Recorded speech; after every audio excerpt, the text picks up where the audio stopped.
이야기 마당에 남편 김 교수가 지병으로 세상을 떠난 지 꼭 1년하고도 한 달이 지난 가을이었다. 박은혜 여사는 경기도 과천의 볕 잘 드는 아파트 거실 소파에 앉아 창밖으로 흩날리는 낙엽을 하염없이 바라보았다. 평생 국어교사로 강단에 섰던 남편은 은퇴 후에도 늘 책과 함께였고 그녀 역시 그런 남편 곁에서 시를 읽고 그림을 그리며 조용하고 평화로운 노년을 보내리라 생각했었다. 하지만 남편의 부재는 예상보다 훨씬 큰 구멍을 그녀의 마음에 남겼다. 아들 내외와 딸 가족은 명절이나 생신 때가 되어야 얼굴을 볼 수 있었고 간간히 걸려오는 전화로는 적막한 집안의 공기를 데우기엔 턱없이 부족했다. 젊은 시절 남편과 주고받았던 연애편지 속 감성적인 문장들을 떠올리며 홀로 미소 짓기도 했지만 그것도 잠시뿐 깊은 외로움은 그림자처럼 그녀를 따라다녔다. 거실 한쪽에 놓인 남편의 낡은 책상, 그 위에 덩그러니 놓인 만년필은 마치 주인을 기다리는 충견처럼 애처로워 보였다. 그의 추석 연휴, 서울에서 대학에 다니는 손녀 김수아 할머니 댁을 찾았다. 명랑하고 부침성 좋은 수아는 할머니의 축 처진 어깨와 깊어진 눈가의 주름을 보며 마음이 아팠다. 할머니, 제가 재미있는 거 하나 알려드릴까요? 요즘 어르신들도 스마트폰으로 이야기마당이라는 SNS 많이 하신대요. 거기에 예쁜 꽃 사진도 올리고 좋은 글도 쓰시면 다른 사람들이 댓글도 달아주고 그런대요. 수아는 할머니의 손을 잡아 끌며 스마트폰 화면을 능숙하게 조작했다. 은혜 여사는 처음에는 내가 뭘 그런 걸 하겠니? 눈도 침침하고 복잡한 건 딱 질색이다 라며 손사래를 쳤지만 손녀의 간곡한 권유와 할머니 글솜씨면 인기 최고일걸요 라는 애교 섞인 말에 마지못해 고개를 끄덕였다. 수아는 할머니의 이름으로 이야기마당 계정을 만들고 프로필 사진으로는 얼마 전 할머니가 화단에 핀 국화를 찍은 사진을 등록했다. 사용법은 생각보다 어렵지 않았다. 수아가 옆에서 차근차근 알려주는 대로 따라하니 금세 자신이 찍은 창가의 난초 사진이며 젊은 시절 남편과 함께 갔던 지리산 천왕봉에서 찍은 빛바랜 사진, 그리고 가끔 떠오르는 짧은 단상들을 올릴 수 있었다. 신기하게도 얼마 지나지 않아 좋아요라는 붉은 하트가 눌리고 멋진 사진입니다. 글이 참 좋네요 같은 댓글들이 달리기 시작했다. 은혜 여사는 마치 잊고 지냈던 세상의 창문이 다시 열리는 듯한 기분에 가슴이 두근거렸다. 스마트폰 화면 속 작은 세상이 그녀의 적막한 일상에 잔잔한 파문을 일으키기 시작한 것이다. 어느 늦가을 저녁, 은혜 여사는 창밖으로 내리는 가을비를 보며 문득 떠오른 상념을 이야기마당에 짧게 적어 올렸다. 창가를 두드리는 빗소리가 꼭 누군가의 노크 소리 같습니다. 문을 열면 금방이라도 당신이 웃으며 들어설 것만 같은데 헛된 기다림인 줄 알면서도 마음은 자꾸만 그 시절로 향합니다. 애틋한 그리움이 묻어나는 글이었다. 그날따라 유난히 남편 생각이 간절했다. 다음날 아침 스마트폰 알림음이 울렸다. 확인해보니 어젯밤 올린 글에 새로운 댓글이 달려있었다. 로맨틱 시인이라는 낯선 닉네임의 사용자였다. 선생님의 글에서 깊은 슬픔과 아름다운 사랑의 추억이 함께 느껴집니다. 창밖의 빗소리가 누군가의 그리움을 실어 나르는 듯하네요. 저 역시 비슷한 경험이 있어 더욱 마음이 쓰입니다. 부디 그 아름다운 기억들을 자양분 삼아 오늘의 외로움을 따스히 보듬어 주시길 바랍니다. 마치 오래전부터 그녀의 마음을 알고 지낸 사람처럼 다정하고 깊이 있는 위로였다. 은혜 여사는 자신도 모르게 눈가가 촉촉해지는 것을 느꼈다. 댓글을 몇 번이고 다시 읽으며 가슴 한구석이 아련하게 저려왔다. 로맨틱 시인은 그 후로도 은혜 여사가 올리는 글마다 빠짐없이 찾아와 정성스러운 댓글을 남겼다. 때로는 그녀가 올린 풍경 사진에 어울리는 짧은 시 한 구절을 덧붙이기도 했고 때로는 그녀의 쓸쓸한 마음에 공감하는 따뜻한 격려를 보내기도 했다. 며칠 뒤 로맨틱 시인은 개인적인 메시지를 보내왔다. 선생님의 글을 읽으며 많은 위로와 감동을 받고 있습니다. 괜찮으시다면 조금 더 깊은 이야기를 나누고 싶은데 혹시 누가 되지는 않을는지요? 그의 메시지는 한없이 정중하고 조심스러웠다. 은혜 여사는 잠시 망설였지만 그동안 그가 보여준 진심 어린 모습에 마음이 움직였다. 메시지를 통해 로맨틱 시인은 자신을 미국 시카고에서 작은 무역회사를 운영하는 60대 후반의 재미교포 마이클 박이라고 소개했다. 아내와는 10여 년 전 병으로 사별했고 자녀들은 모두 결혼하여 각자의 가정을 꾸리고 있어 넓은 집에서 홀로 외롭게 지낸다고 했다. 젊은 시절 문학을 전공했고 특히 한국의 현대시를 좋아해서 은혜 여사의 글에서 느껴지는 문학적 감수성에 깊이 매료되었다고 했다. 그는 은혜 여사와 비슷한 연배에 비슷한 아픔, 사별을 겪었고 비슷한 감성을 가졌다는 점을 자연스럽게 어필했다. 은혜 여사는 마이클과의 대화에서 놀라울 정도로 말이 잘 통하는 것을 느꼈다. 마치 오래전부터 알고 지낸 친구처럼 편안했고 때로는 남편에게조차 느껴보지 못했던 깊은 이해와 공감을 받기도 했다. 마이클은 은혜 여사의 젊은 시절 이야기, 교사였던 남편과의 소소한 추억, 그리고 자녀들 이야기에 귀 기울여 주었고 그녀의 삶 전체를 존경하는 듯한 태도를 보였다. 그는 은혜 여사를 에스더라는 애칭으로 불렀다. 구약 성서에 나오는 지혜롭고 아름다운 왕비의 이름이라며 은혜 여사의 글과 삶에서 그런 고결한 기품이 느껴진다고 했다. 평생 누구에게도 그런 칭찬을 받아본 적 없던 은혜 여사는 얼굴이 화끈거리면서도 싫지 않은 기분이었다. 밤이 깊어갈수록 적막한 집안에서 스마트폰 액정 너머로 들려오는 마이클의 다정한 목소리는 은혜 여사에게 유일한 위안이자 기쁨이 되어갔다. 그는 가끔 국제전화라며 직접 전화를 걸어오기도 했다. 약간의 잡음이 섞인 그의 목소리는 오히려 더 현실감을 주었고 은혜 여사는 그와의 통화에서 잊고 지냈던 설렘과 삶의 활력을 느끼기 시작했다. 남편이 남긴 만년필을 하염없이 바라보며 과거를 그리워하던 시간보다 스마트폰 알림음을 기다리며 미래를 꿈꾸는 시간이 점점 더 길어지고 있었다. 그녀의 마음속 빈자리에 마이클이라는 존재가 스며들고 있었다. 마이클과의 관계가 깊어질수록 은혜 여사의 일상은 조금씩 변화했다. 아침에 눈을 뜨면 가장 먼저 그의 안부를 묻는 메시지를 확인했고 잠들기 전까지 그와 시시콜콜한 이야기를 나누었다. 그는 은혜 여사가 좋아하는 들꽃 사진을 보내주기도 했고 그녀가 즐겨 듣던 옛 노래를 찾아 링크를 보내주기도 했다. 그의 세심함과 다정함에 은혜 여사는 꽁꽁 얼어붙었던 마음이 봄눈 녹듯 스르르 풀리는 것을 느꼈다. 남편 사후 처음으로 누군가에게 진심으로 마음을 터놓고 의지하게 된 것이다. 그러던 어느 늦은 밤 마이클에게서 다급한 목소리의 전화가 걸려왔다. 에스더. 정말 미안하오. 당신에게 이런 모습 보이고 싶지 않았는데 사실은 내가 운영하는 회사에 큰 문제가 생겼소. 믿었던 오랜 사업 파트너가 거액의 자금을 횡령하고 잠적해버렸소. 당장 이번 주 안으로 긴급 자금을 마련하지 못하면 회사가 부도 위기에 처하게 되오. 미국에서는 갑자기 이런 큰 돈을 융통할 방법이 막막하구려. 정말 염치 없지만 당신에게 도움을 청할 수밖에 없는 상황이오. 그의 목소리에는 깊은 절망과 수치심이 뒤섞여 있었다. 은혜 여사의 심장이 덜컥 내려앉았다. 평생 남에게 돈 문제로 아쉬운 소리 한 번 해본 적 없는 그녀였지만 마이클의 절박한 목소리와 그동안 쌓아온 신뢰는 그녀의 이성적인 판단을 흐리게 만들었다. 얼마나 필요한데요? 떨리는 목소리로 묻는 은혜 여사에게 마이클은 5천만 원이라는 그녀에게는 실로 감당하기 어려운 액수를 말했다. 이번 위기만 넘기면 내가 미국에서의 모든 것을 정리하고 당신이 있는 한국으로 돌아갈 생각이오. 당신과 함께라면 내 남은 인생 무엇이든 다시 시작할 수 있을 것 같소. 이건 단순히 돈 문제가 아니라 우리가 함께할 미래를 위한 마지막 관문이라고 생각해 주시오. 제발 나를 믿어주시오, 에스더. 그의 말은 절박하면서도 달콤한 미래를 약속하는 듯했다. 은혜 여사는 밤새 한숨도 자지 못하고 뒤척였다. 자녀들에게 이 사실이 알려지는 것도 두려웠고 평생을 아끼며 살아온 자신에게도 당장 그런 큰 돈은 없었다. 하지만 마이클의 간절한 목소리와 그가 그려주는 함께할 미래에 대한 희망이 그녀의 불안감을 덮어버렸다. 다음 날 아침 은혜 여사는 떨리는 손으로 은행을 찾았다. 창구 직원에게는 아들 사업 자금으로 좀 보태주려고요 라며 둘러대고 남편이 남긴 얼마 되지 않는 유산과 자신의 노후 자금으로 묻어두었던 정기예금을 해약했다. 창구 직원의 의아한 눈초리가 따가웠지만 애써 외면했다.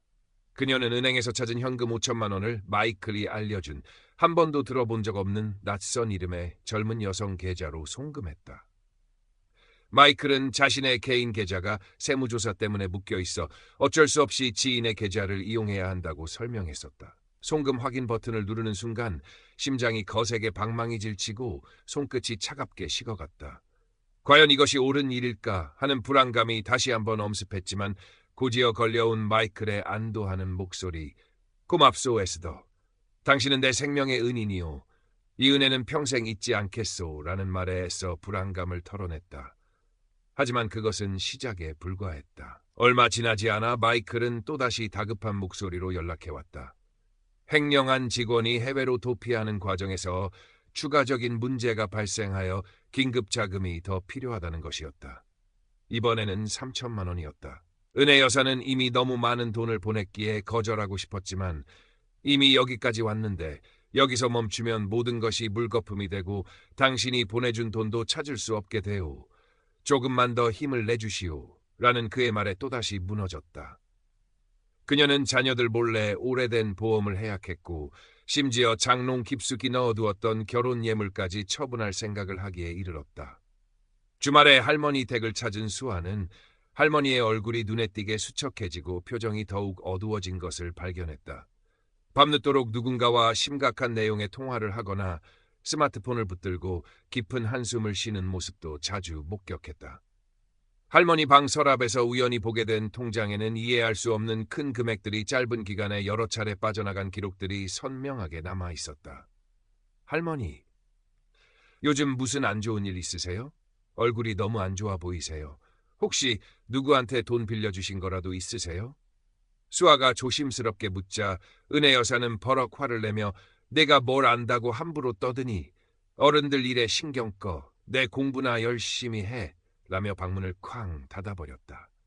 평소 온화하기 그지없던 할머니의 날카로운 반응에 수아는 심상치 않은 일이 벌어지고 있음을 직감했다. 수아는 곧바로 인터넷에서 노인 대상 금융 사기, 재미교포 사업가 사칭 사기, 온라인 로맨스 스캠 등의 키워드로 검색을 시작했다. 수많은 피해 사례들이 쏟아져 나왔고 할머니의 상황과 너무나도 유사한 이야기들에 수아는 등골이 오싹해지는 것을 느꼈다. 사기꾼들은 외로운 노인들에게 접근하여 감성적인 말로 신뢰를 쌓은 뒤 다양한 이유를 대며 거액을 요구하는 전형적인 수법을 사용하고 있었다. 마이클 박이라는 이름도 국제 로맨스 스캠에서 자주 사용되는 가명 중 하나였다. 수아는 할머니를 이대로 방치할 수 없다는 생각에 마음이 다급해졌다. 당장이라도 할머니에게 달려가 모든 것을 말하고 싶었지만 이미 깊이 빠져있는 할머니가 자신의 말을 쉽게 믿어줄 리 없다는 것도 잘 알고 있었다. 증거가 필요했다. 수아는 며칠 후 주말을 이용해 다시 할머니 댁을 찾았다. 그리고 이전보다 훨씬 더 조심스럽게 할머니에게 다가갔다. 할머니, 저번에 제가 너무 함부로 말씀드려서 죄송해요. 그런데 정말 걱정이 돼서 그래요. 혹시 그 아저씨랑 연락하시는 거, 사진 같은 거라도 받아보신 적 있으세요? 사업하시는 분이라고 하셨죠. 회사 이름이나 그런 거라도 좀 알 수 있을까요? 제가 인터넷으로 조금이라도 알아봐 드릴 수 있을 것 같아서요. 은혜 여사는 처음에는 수아의 말을 못 들은 척 외면하려 했지만 손녀의 진심으로 걱정하는 눈빛과 간절한 목소리에 마음이 조금씩 흔들렸다. 그녀는 마지못해 마이클이 자신에게 보내준 몇 장의 사진을 보여주었다. 중후하고 인자해 보이는 서양 남성이 고급스러운 서재를 배경으로 찍은 사진, 멋진 수트를 차려입고 대형 빌딩 앞에서 찍은 사진들이었다. 이 사람이 마이클 씨야. 시카고에서 아주 큰 무역회사를 운영하고 있지. 곧 한국에 와서 나랑 같이 살기로 했단다. 은혜 여사의 목소리에는 여전히 희미한 기대감이 서려 있었다. 수아는 그 사진들을 보자마자 직감적으로 도용된 사진임을 알아챘다. 사진의 화질이나 구도가 어딘가 부자연스러웠다. 할머니가 잠시 자리를 비운 사이 수아는 재빨리 그 사진들을 자신의 스마트폰으로 찍어 구글 이미지 검색을 돌렸다. 아니나 다를까 결과는 충격적이었다. 할머니가 마이클이라고 믿고 있는 남자의 사진은 전혀 다른 국적의 은퇴한 배우의 프로필 사진이거나 오래전 외국 패션 잡지에 실렸던 중년 모델의 사진들이었다. 마이클 박이 운영한다던 무역회사의 이름 역시 검색되지 않았고 그가 말했던 사업 관련 내용들도 대부분 허위이거나 과장된 정보임이 드러났다. 모든 것이 명백한 거짓이었다. 수아는 떨리는 마음을 진정시키며 이 잔인한 진실을 어떻게 할머니에게 전달해야 할지 깊은 고민에 빠졌다. 위기 및 절정. 그날 밤 은혜 여사의 스마트폰에서 또다시 메시지 알림음이 울렸다. 마이클이었다. 그의 메시지는 이전보다 더욱 절박하고 간절했다.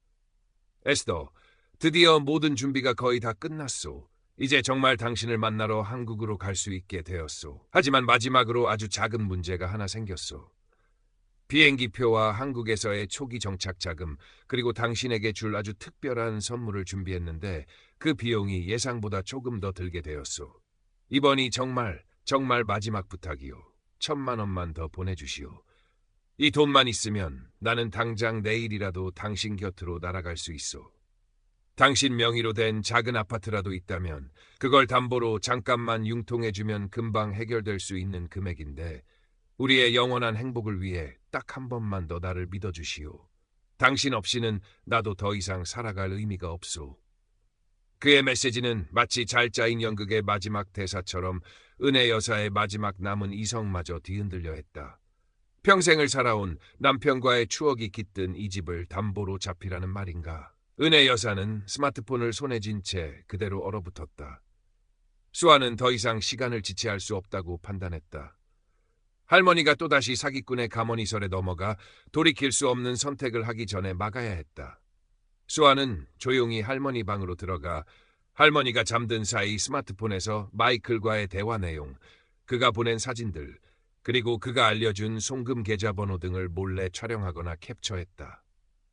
그리고 밤새도록 인터넷을 뒤져 마이클이 보낸 사진들이 도용된 것이라는 명백한 증거들, 원본 사진 출처, 해당 인물의 실제 신상 정보 등을 수집했다. 그가 말했던 사업체나 인물 정보 역시 대부분 조작된 허위 사실임을 입증할 자료들도 찾아냈다.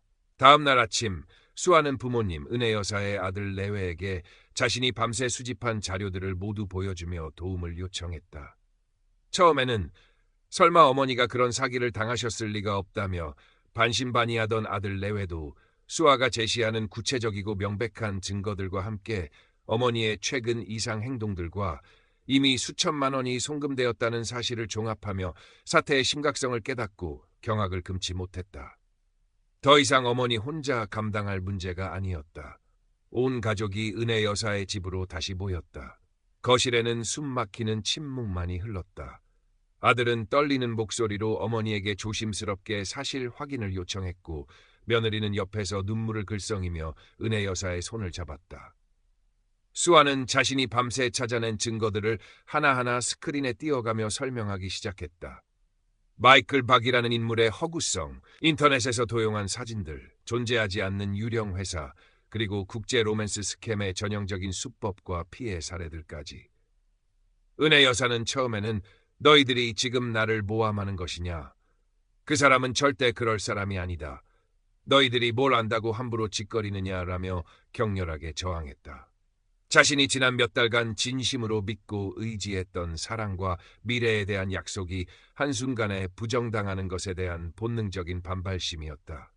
하지만 이어지는 자식들의 눈물 어린 호소와 손녀가 제시하는 반박할 수 없는 명백한 증거들 앞에서 그녀의 목소리는 점점 작아지고 힘을 잃어갔다. 특히 마이클이 보내왔던 사진 속 인물이 전혀 다른 이름과 국적을 가진, 심지어는 이미 오래전에 사망한 배우였다는 사실이 밝혀졌을 때 은혜 여사는 마치 망치로 머리를 맞은 듯한 엄청난 충격에 휩싸였다. 그녀는 자신이 얼마나 깊고 어리석은 환상에 빠져 있었는지, 그리고 그 환상이 얼마나 허무하고 잔인하게 깨어질 수 있는지를 깨달으며 온몸에 힘이 빠져나가는 것을 느꼈다. 자신이 믿었던 모든 것이 거짓이었다는 사실, 사랑한다고 믿었던 그 남자가 처음부터 자신을 속이기 위해 치밀하게 계획된 연극을 해왔다는 사실을 도저히 받아들일 수가 없었다. 수치심, 분노, 배신감, 그리고 마이클에 대한 애증이 뒤섞여 가슴이 터질 것만 같았다. 내가 어떻게 그런 파렴치한 놈에게 내 평생을 바쳐 모은 돈을... 은혜 여사는 결국 바닥에 주저앉아 어린아이처럼 목 놓아 울기 시작했다. 거실은 그녀의 처절한 절규와 가족들의 안타까운 탄식 그리고 무거운 침묵으로 가득 찼다. 그것은 한 사람의 순수한 믿음과 외로움이 악의적인 기만에 의해 무참히 짓밟히는 잔인하고도 슬픈 현실이었다. 며칠 동안 은혜 여사는 식음을 전폐하고 방 안에 틀어박혀 세상과의 모든 문을 닫아버렸다. 깊은 절망감과 극심한 자책감, 그리고 인간에 대한 환멸감에 몸서리쳤다. 평생을 정직하고 성실하게 살아왔다고 자부했던 자신의 삶이 한순간에 부정당한 것 같았다. 남편과의 소중한 추억마저 더럽혀진 듯한 기분에 밤마다 악몽에 시달렸다. 그런 그녀의 곁을 묵묵히 지킨 것은 손녀 수아였다. 수아는 매일 할머니의 방문 앞에 따뜻한 죽과 약을 놓아두고 조용히 옆에 앉아 책을 읽어주거나 할머니가 좋아하던 옛 노래를 틀어주기도 했다. 할머니, 이건 절대로 할머니 잘못이 아니에요. 그 사람이 나쁜 놈인 거예요. 할머니는 단지 외로웠고 누군가의 따뜻한 위로가 필요했을 뿐이에요. 누구라도 그랬을 거예요. 수아의 진심 어린 위로와 끊임없는 격려에 은혜 여사는 꽁꽁 얼어붙었던 마음이 아주 조금씩, 아주 천천히 녹아내리는 것을 느꼈다. 가족들의 끈질긴 설득 끝에 은혜 여사는 마침내 경찰서에 피해 사실을 신고하기로 결심했다. 떨리는 손으로 진술서를 작성하고 담당 형사에게 그동안의 모든 일을 털어놓았다. 담당 형사는 안타까운 표정으로 국제 로맨스 스캠의 경우 범인 검거나 피해 금액 회수가 현실적으로 매우 어렵다는 냉정한 이야기를 해주었다. 이미 예상했던 일이었지만 마지막 남은 한 가닥 희망마저 사라지는 듯한 허탈감은 어쩔 수 없었다. 하지만 신고를 하고 나오니 오히려 마음 한구석이 조금은 가벼워지는 것도 같았다. 더 이상 혼자서 이 무거운 비밀을 끙끙 앓지 않아도 된다는, 그리고 자신과 같은 피해자가 더 이상 생기지 않기를 바라는 작은 용기가 생겨난 것일지도 몰랐다. 그 후 수아의 도움으로 은혜 여사는 지역 심리상담센터에서 전문적인 상담을 받기 시작했다. 처음에는 자신의 어리석음을 자책하며 입을 열기조차 힘들어했지만 상담사의 따뜻한 지지와 깊은 공감 속에서 조금씩 자신의 감정을 솔직하게 표현하고 억눌렸던 상처를 치유해 나갔다. 또한 수아가 알아봐준 노인복지관의 디지털 금융사기 예방 교육과 로맨스 스캠 피해자 자조 모임에도 용기를 내어 참여하기 시작했다. 그곳에서 자신과 비슷한 아픔을 겪은 다른 노인들을 만나 이야기를 나누며 혼자가 아니라는 사실에 큰 위안과 용기를 얻었다. 서로의 경험을 공유하고 상처를 보듬어주면서 그녀는 조금씩 세상 밖으로 다시 나올 힘을 얻고 있었다. 시간이 약이라는 말처럼 은혜 여사의 마음에도 서서히 새살이 돋아나기 시작했다. 잃어버린 돈은 여전히 아깝고 분했지만 그보다 더 소중한 것은 자신을 변함없이 믿고 지지해주는 가족들의 사랑과 스스로 일어서려는 강한 의지라는 것을 깨달았다. 그녀는 더 이상 스마트폰을 두려움의 대상으로 여기지 않았다. 오히려 올바르게 사용하는 법을 배우고 손녀 수아와 함께 스마트폰으로 아름다운 동네 풍경 사진을 찍고 편집하는 새로운 즐거움을 찾아 나섰다. 그녀의 이야기 마당에는 이제 마이클 박이라는 이름의 흔적 대신 소소한 일상의 감사와 희망, 그리고 자신과 같은 아픔을 가진 이들을 위한 따뜻한 위로의 글들이 하나둘 채워지기 시작했다. 어느 햇살 좋은 봄날 오후, 은혜 여사는 노인복지관 강당 연단에 섰다. 조금은 떨리는 목소리였지만 그 어느 때보다 또렷하고 강인한 눈빛으로 마이크 앞에 선 자신의 경험을 담담하게 이야기하기 시작했다. 저는 오늘 어쩌면 제 인생에서 가장 부끄럽고 아픈 이야기를 여러분 앞에서 하려고 합니다. 하지만 저의 이 어리석었던 경험이 지금 이 순간에도 누군가의 달콤한 속삭임에 현혹되고 있을지 모르는 또 다른 누군가에게 작은 경고음이 될 수 있다면 저의 아픔은 결코 헛된 것만은 아닐 것이라고 믿습니다. 그녀의 진솔하고 용기 있는 고백에 객석은 숙연해졌고 몇몇은 조용히 눈가를 훔치기도 했다. 강연을 마치고 내려오는 그녀의 얼굴에는 슬픔의 그늘이 완전히 가시지는 않았지만 이전에는 결코 볼 수 없었던 단단한 의지와 잔잔한 평온함, 그리고 새로운 삶에 대한 희미한 기대감이 어려 있었다. 강연이 끝나고 복지관을 나서는 은혜 여사의 옆에는 어느새 훌쩍 자란 손녀 수아가 환한 미소로 함께였다. 수아는 할머니의 팔짱을 꼭 끼며 말했다. 할머니, 오늘 정말 최고로 멋지셨어요. 제가 본 할머니 모습 중에 제일 아름다우셨어요. 은혜 여사는 손녀의 따뜻한 말에 잔잔히 미소 지었다. 따스한 봄 햇살이 두 사람의 어깨 위로 눈부시게 부서져 내리고 있었다. 그녀는 문득 오래전 남편이 생전에 거실 창가에 놓아두었던 겨울 추위에도 꿋꿋이 푸르름을 지키던 작은 난초 화분을 떠올렸다.